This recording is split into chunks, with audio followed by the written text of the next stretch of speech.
हाँ, तो फिर से आपका मेरे YouTube channel study with Sunil Kumar पर स्वागत है। तो आज हम लोग बिहार एसएससी के जो प्रीवियस ईयर के प्रैक्टिस सेट जो हम लोग कर रहे हैं, इससे पहले हम लोग जो है जितने प्रैक्टिस सेट कर चुके हैं, उसके बाद आज हम लोग एक नए प्रैक्टिस सेट की का जो है हम लोग एनालिसिस करेंगे। अभी तक आप पूर्व के जो बिहार एसएससी द्वारा ली गई परीक्षा के जितने भी प्रश्न पत्र हैं, उसका एनालिसिस अभी तक आप नहीं देखे हैं तो आप हमारे यूट्यूब चैनल के प्लेलिस्ट सेक्शन में जाकर वहां एक सचिवालय सहायक के नाम से जो है प्लेलिस्ट बना हुआ है, उसमें सभी वीडियो को जो है एक साथ कर दिया गया है।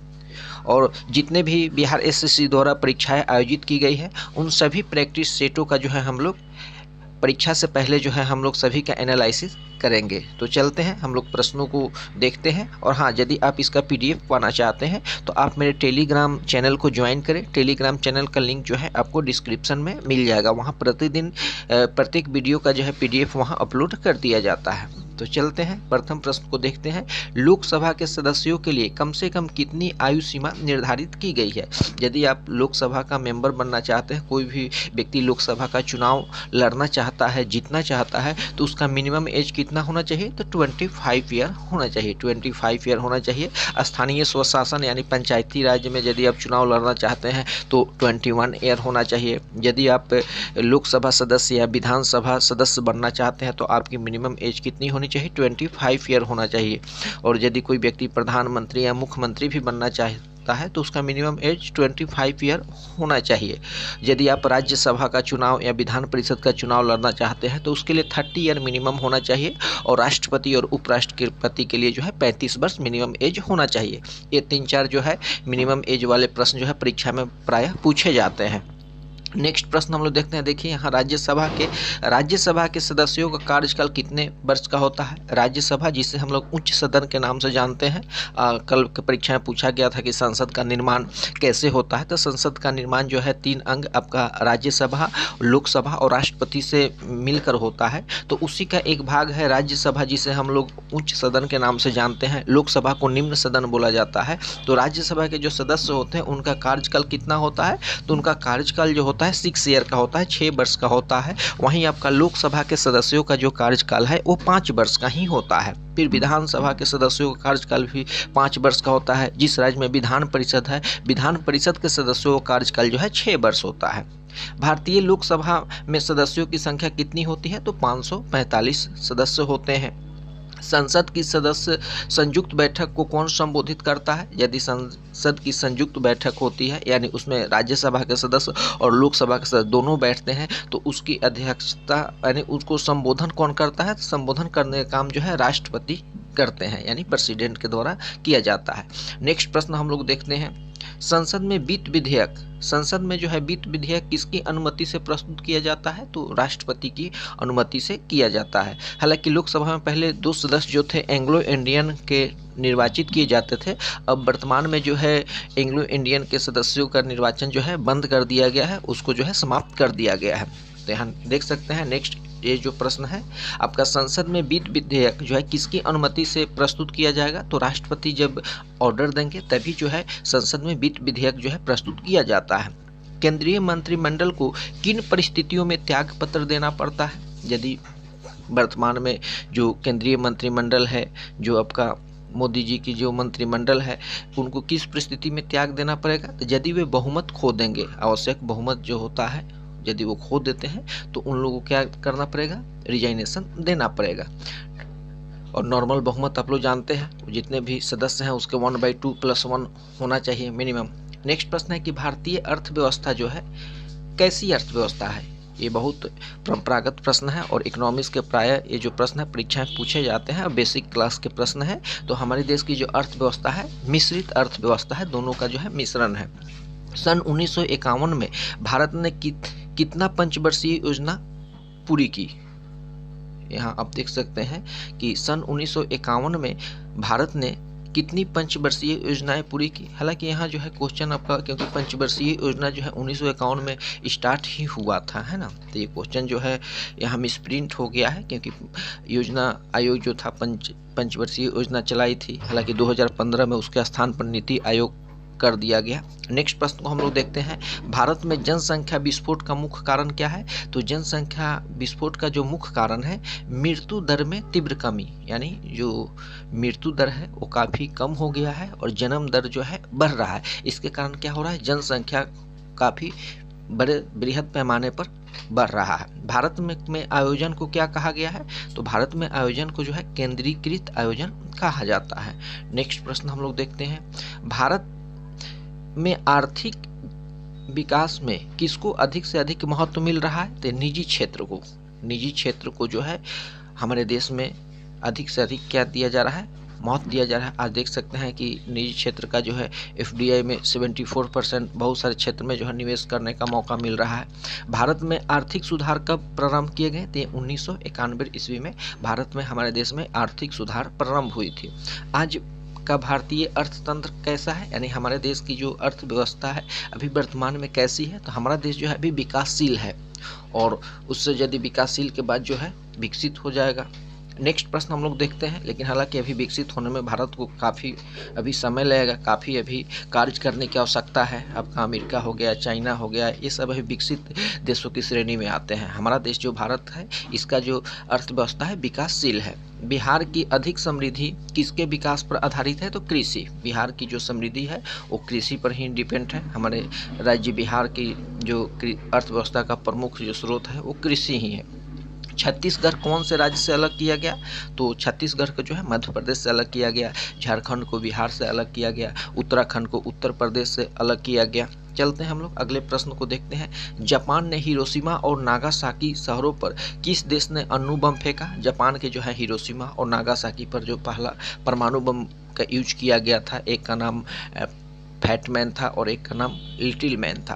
तो यह किस देश ने गिराया था? तो अमेरिका। तो अमेरिका ने जापान पर पहली बार हिरोशिमा फिर नागासाकी पर जो है परमाणु बम को गिराया था। धनराज पिल्ले किस खेल से संबंधित है? तो धनराज पिल्ले जो है हॉकी के बहुत फेमस प्लेयर थे। नेक्स्ट प्रश्न है, ये इंडिया के थे।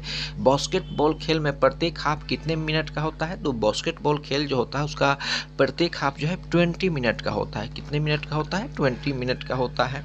अगले प्रश्न को हम लोग देखते हैं, मैच के लिए वॉलीबॉल टीम में न्यूनतम कितने खिलाड़ियों की आवश्यकता होती है? तो वॉलीबॉल टीम में न्यूनतम जो है 6 खिलाड़ी होनी चाहिए। पुरुषों के लिए वॉलीबॉल खेल में जाली नेट की ऊंचाई कितनी होती है? तो 2.43 मीटर, यानी लगभग 2.5 मीटर, यानी कहा जाए तो 2.43 मीटर जो है जाली जो होता है नेट की ऊंचाई होती है। नेक्स्ट प्रश्न को हम लोग देखते हैं, सबसे बड़ा पशु मेला एशिया में कहाँ लगता है?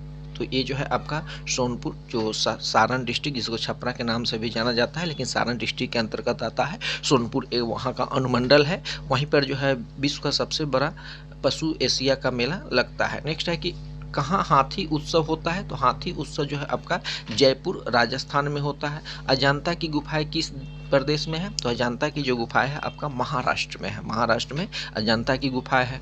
भगवान बुद्ध का महानिर्वाण कहाँ पर हुआ था? तो ये कुशीनगर में हुआ, जिसे हम लोग महाभिनिष्क्रमण के नाम से जानते हैं।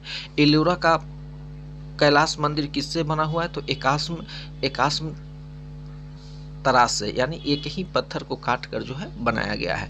नेक्स्ट प्रश्न हम लोग देखते हैं, बिहार का प्रमुख त्यौहार क्या है? तो छठ पूजा। छठ पूजा जो है बिहार का प्रमुख त्यौहार है। भारत का कौन सा प्रदेश मरुस्थल है? तो राजस्थान जो है आपका भारत का मरुस्थल प्रदेश के अंतर्गत आता है। बसंत का स्वागत करता है एक भारतीय त्यौहार क्या है? तो बसंत ऋतु में जो है बसंत पंचमी जो है आपका ये बसंत का त्यौहार मतलब स्वागत करता है और यह भारतीय त्यौहार है। जन्माष्टमी किनका जन्मदिन है? तो कृष्ण भगवान का। तो आप देख सकते हैं कि किस प्रकार के प्रश्न जो है परीक्षा में पूछे जाते हैं। ये बिल्कुल परंपरागत प्रश्न पूछे जाते हैं, केवल आपको बस अभ्यास करने की आवश्यकता है, निरंतर अभ्यास करें। नेक्स्ट प्रश्न हम लोग देखते हैं, पुरी की रथ यात्रा किनके सम्मान में निकाली जाती है? तो कृष्ण, सुभद्रा और बलराम। पुरी की जो रथ यात्रा जिसको जगन्नाथ यात्रा के नाम से जाना जाता है, प्रत्येक वर्ष निकाला जाता है। ये कृष्ण, सुभद्रा और बलराम के सम्मान में निकाला जाता है। भारत की उत्तरी सीमा पर कौन सा पर्वत स्थित है? तो हिमालय। भारत की उत्तरी जो बॉर्डर है हिमालय स्थित है। भारत के मध्य से बहने वाली प्रमुख नदी कौन है? तो नर्मदा नदी। नर्मदा नदी जो है भारत के मध्य से बहती है। प्राचीन पाटलिपुत्र का वर्तमान नाम क्या है? तो पटना है। पटना, जिसको हम लोग पाटलिपुत्र के नाम से जानते हैं। बिहार की प्रमुख नदी कौन है? तो गंगा नदी है, जो बिहार को 2 भागों में विभक्त करने का काम करती है, उत्तरी बिहार और दक्षिणी बिहार। चंद्रगुप्त का कौन सा मित्र दार्शनिक और मार्गदर्शक था? तो विष्णुगुप्त, जिसे हम लोग चाणक्य के नाम से भी जानते हैं। सर्वाधिक प्राचीन वेद कौन है? तो ऋग्वेद जो है सबसे पुराना वेद है। भारत का शेक्सपियर किसे कहा जाता है? तो कालिदास को भारत का शेक्सपियर कहा जाता है। औषधि के अध्ययन विषय को क्या कहते हैं? तो आयुर्वेद। आयुर्वेद के अंतर्गत औषधि के अध्ययन किया जाता है। मौर्ययुगीन भारत की राजधानी किस प्रदेश में थी? तो बिहार में थी। प्राचीन भारत में कितने महाजनपद थे? 16 जनपद से सबसे सर्वश्रेष्ठ उसमें जो था आपका मगध था। नेक्स्ट प्रश्न है कि सर्वाधिक बाघ कहाँ पर पाए जाते हैं? तो कान्हा राष्ट्रीय उद्यान। हालांकि वर्तमान के दृष्टिकोण से इसको आप लोग देख लीजिएगा। कोणार्क का काला मंदिर किस देवता को समर्पित है? तो ये शिव को समर्पित है। कोणार्क में जो काला मंदिर है वो भगवान शिव को समर्पित है। मध्ययुगीन हिंदू साम्राज्य के गौरव का दर्शन कहाँ पर होता है? तो हम्पी में होता है। शिशु ईसा को गिरजाघर कहाँ बनवाया गया? शिशु ईसा का जो गिरजाघर है ये गोवा में बनवाया गया है। गोवा की राजधानी पणजी है।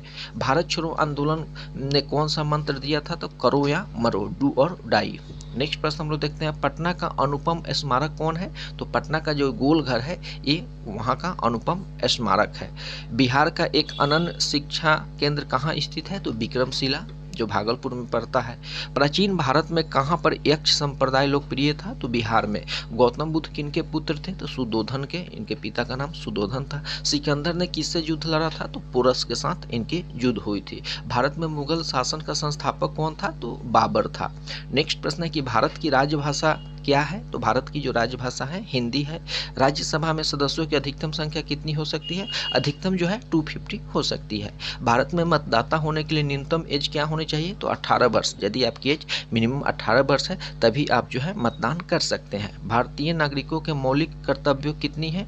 तो 11 है। और इस मौलिक कर्तव्य को जो है 42वें संविधान संशोधन में सरदार स्वर्ण सिंह समिति के अनुशंसा पर जोड़ा गया था। एक राज्य के मुख्यमंत्री की नियुक्ति कौन करता है? तो राज्यपाल के द्वारा जो है मुख्यमंत्री की नियुक्ति होती है। जो सदस्य भारत के उपराष्ट्रपति का चुनाव करते हैं वे क्या होते हैं? तो संसद के सदस्य होते हैं, यानी संसद के सदस्यों जो द्वारा मिलकर ही जो है उपराष्ट्रपति का चुनाव होता है। नेक्स्ट प्रश्न आप देख सकते हैं कि मुख्य न्यायाधीश के अतिरिक्त उच्चतम न्यायालय में न्यायाधीशों की संख्या कितनी है? ये वर्तमान के दृष्टिकोण से चेंज हो गया है।